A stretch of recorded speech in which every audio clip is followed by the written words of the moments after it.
Hello everyone, आज है 12 जून और आज इस वीडियो में हम बात करेंगे सुज़लॉन एनर्जी के बारे में। ₹8.5 के आसपास शेयर ट्रेड कर रहा है और सुज़लॉन में भैया एक बहुत बड़ी चीज सामने आई है। सुज़लॉन में ओपन मार्केट से बड़ी क्वांटिटी खरीदी गई है कंपनी के ही लोगों के द्वारा। वीडियो में हम डिस्कस करेंगे कि मामला क्या है और क्या करना चाहिए। वीडियो को शुरू करूं उससे पहले अगर आपने अभी तक चैनल को सब्सक्राइब नहीं किया है तो प्लीज अभी इसे सब्सक्राइब कर लीजिए, क्योंकि आगे भी बहुत सारे वीडियोस हैं जो आपको काफी ज्यादा हेल्प करेंगे। तो सुज़लॉन का जो शेयर है वो भी ट्रेड कर रहा है ₹8.65 के आसपास और पिछले एक महीने में 2% के आसपास ही गिरावट है।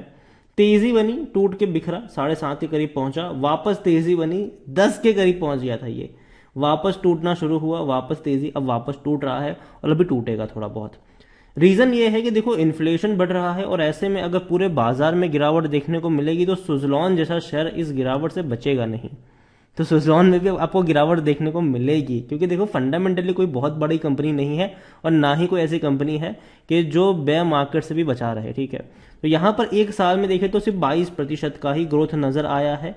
अब आप लोग कहोगे कि अच्छा साल में 22% का ग्रोथ तो है, तो अगेन अगर हम बाकी कंपनियों से कंपेयर करेंगे, अगर मैं इसको अदानी पावर से कंपेयर करूं, टाटा पावर से कंपेयर करूं, तो ये बहुत कम ग्रोथ है इसका और यहां पर रिस्क ज़्यादा है और रिवॉर्ड भी उतना ज़्यादा होना चाहिए अगर आप खरीदारी करते हैं तो। तेज़ी बहुत बड़ी आई थी यहाँ पर, अगर आप देखो तो ₹13 के करीब पहुंचा था, टूट के वापस बिखरा, तेज़ी आई और वापस अभी टूट रहा, अभी थोड़ा और नीचे जाएगा। सुज़लॉन में जो खरीदारी का माहौल है वो कहां पर बनेगा वो इस वीडियो में हम डिस्कस जरूर करेंगे कि कौन सा लेवल है जहां पर खरीदारी का माहौल बन सकता है और उसी लेवल पे खरीदारी करने की कोशिश करनी चाहिए, ना कि तब जब ये भैया ऑलरेडी महंगा मिल रहा हो।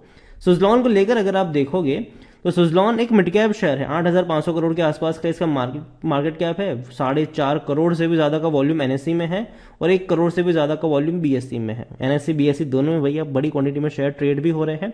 हालांकि मार्च क्वार्टर में देखें तो कंपनी के रेवेन्यू में बहुत बड़ा जंप था, तकरीबन 2,475 करोड़ का इनका रेवेन्यू था, लेकिन ये कंपनी ने उस क्वार्टर में 204 करोड़ के आसपास का लॉस दिखाया। तो भैया लॉस तो काफी बड़ा है। ठीक है, सुज़लॉन में अगर आप देखोगे तो देखो सुज़लॉन के ऊपर कर्जा बहुत ज्यादा है। ठीक है, कंपनी कोशिश कर रही है अपने डेट को रिस्ट्रक्चर करने के लिए, लंबे समय से कोशिश कर रही है, लंबे समय से, और इस बीच प्रमोटर जो है वो लगातार अपनी क्वांटिटी को कम भी किए जा रहे थे। ठीक है, और डेट रिस्ट्रक्चर को लेकर बीच बीच में कई बार खबरें भी आई कि चलो अब हो गया है, अब दोबारा भी आई है भैया कि दोबारा इन्होंने अपना डेट रिस्ट्रक्चर किया हुआ है। यहां पर अगर आप देखोगे तो सुज़लॉन में according to Moneycontrol user 50-50 वाला रेशियो है। 50% लोग कह रहे खरीदो, 50% लोग कह रहे बेचो। और कंपनी को लेकर अगर आप देखो तो 2000 फाइनेंशियल ईयर 2020 में इनका जो रेवेन्यू था ये 2,972 करोड़ था। 2021 में इंक्रीज होकर 3,345 करोड़ रहा, लेकिन 2022 में 6,580 करोड़ से भी ज्यादा का इनका रहा रेवेन्यू। तो बहुत बड़ा जंप आया है, वो भी एक ही साल में। लेकिन बात करें प्रॉफिट्स की तो कंपनी प्रॉफिट में तो नहीं है और इवन 200 करोड़ का लॉस तो इन्होंने भैया पिछले क्वार्टर में ही दिखा दिया था। पूरे साल में मिलाकर 165 करोड़ से भी ज्यादा का लॉस दिखाया है इसने।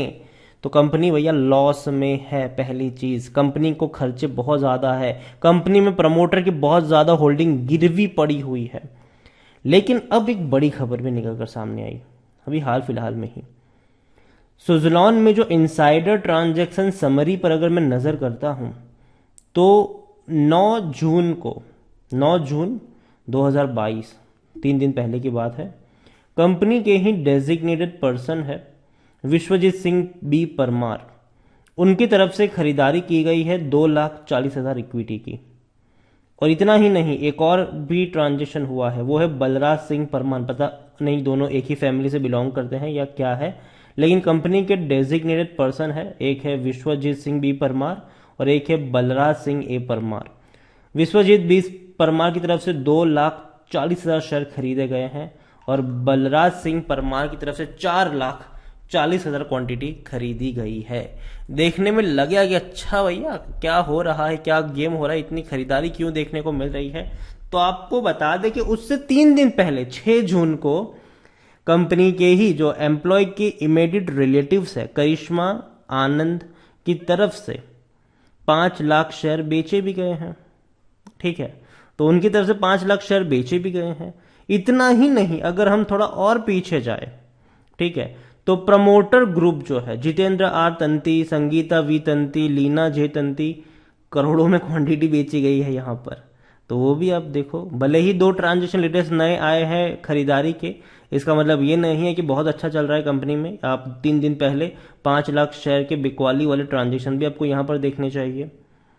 तो मेरे हिसाब से ये बीच बीच में जब इस तरीके का माहौल बनता है कि अच्छा कंपनी के लोग खरीद रहे हैं, लेकिन पहले ये देखो कि इससे पहले कितने बेचे गए थे यहाँ पर, और इसीलिए सुजलॉन पर मैं अभी भरोसा नहीं कर रहा हूँ।